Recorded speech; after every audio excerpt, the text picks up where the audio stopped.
Saludos. Ejemplo número 2 de fuerza eléctrica. Leemos. Dos cargas, Q1 igual a menos 8 microcoulomb y Q2 igual a 12 microcoulomb, son colocadas a 120 milímetros de distancia en el aire. ¿Cuál es la fuerza resultante entre una tercera carga, Q3 igual a menos 4 microcoulomb, colocada a mitad de camino entre las otras dos cargas? Los datos.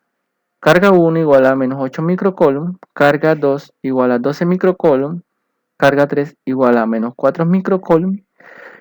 Debemos pasar eso a notación científica sabiendo que micro es igual a 10 a la menos 6. O sea que lo escribimos de esa manera como se ve aquí, ¿sí? O sea que menos 8 microcoulomb es igual a menos 8 por 10 a la menos 6 coulomb y así sucesivamente. Tenemos que la distancia entre la carga 1 y la carga 2 es de 120 milímetros. También conocemos que mili es igual a 10 a la menos 3, ¿sí? Y lo escribimos en expresión o notación científica, entonces sería igual a escribir 120 por 10 a la menos 3 metros. Como la carga 3 es colocada a mitad de camino, entonces la distancia de la carga 3 a la 1 y la distancia de la carga 3 a la 2 es la misma, o sea que es 60 por 10 a la menos 3 metros o 60 milímetros, ¿sí? También conocemos la definición de fuerza eléctrica y veamos el esquema directamente. Hacemos el esquema, mire.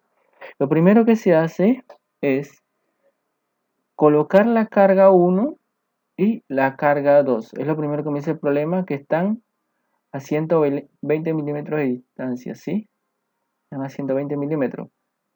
¿Ok? Y se coloca una tercera carga a mitad de camino. La tercera carga es negativa. ¿Qué quiere decir? Que la distancia de la carga 1 a la carga 3 es de 60 milímetros. ¿Por qué? Porque la colocamos a mitad de camino. Y la distancia de la carga 2 a la 3 también es de 60 milímetros debido a que sabemos que está a mitad de camino. Ahora, para saber cómo interactúan las fuerzas, tenemos que conocer las interacciones de las cargas. Veamos, la carga 1 es negativa, la carga 3 es negativa. ¿Qué quiere decir? Que hay una fuerza de repulsión. La fuerza de repulsión quiere decir que la carga 3 se va a mover, la única que se va a mover, porque el problema me está pidiendo cuál es la fuerza resultante sobre esa carga, sobre la carga 3. La que se va a mover es ella. O sea, negativa y negativa, ella se va a alejar de la 1. Entonces lo vamos a llamar fuerza 3,1 o fuerza de repulsión. La que se va a mover es la carga 3, o sea, fuerza 3,1 la que se va a mover hacia la derecha en este caso.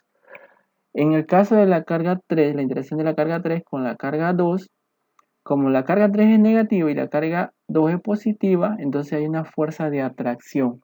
¿Qué quiere decir? Que la que se va a mover es la carga 3 y se va a mover hacia la 2. Quiere decir, le vamos a llamar fuerza de atracción y le llamamos fuerza 3,2.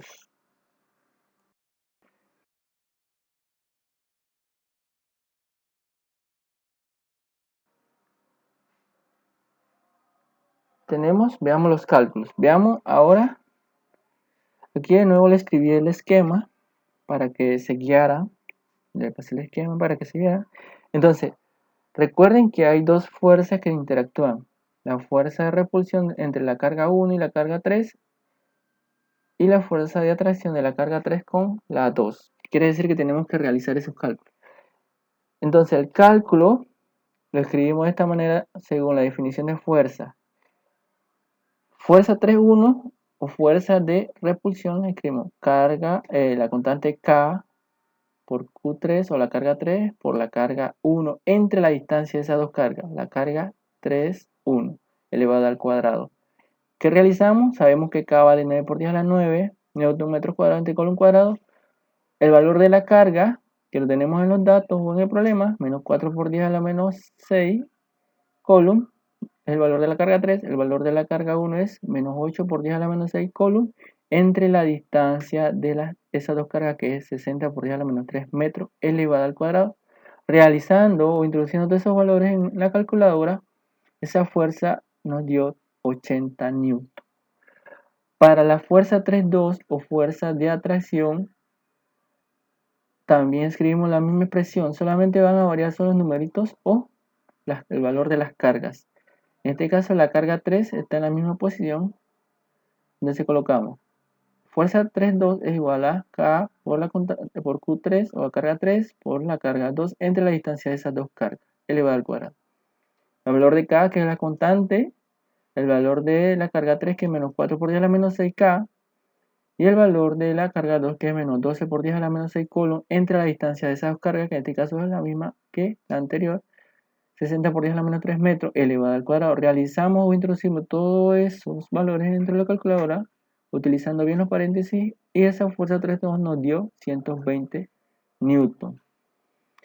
Para la fuerza resultante 3, ¿qué sucede? Como vimos en el esquema, por eso le coloqué el esquema en la diapositiva. Como vimos en el esquema, ambas fuerzas se dirigen en el mismo sentido. ¿Qué quiere decir? Que esa fuerza resultante 3 se van a sumar. O sea, la fuerza 3.1, que es 80 newton, y la fuerza 3.2, que es 120 newton, se van a sumar porque van en el mismo sentido. Y la fuerza resultante sería 200 newton, la fuerza resultante número 3.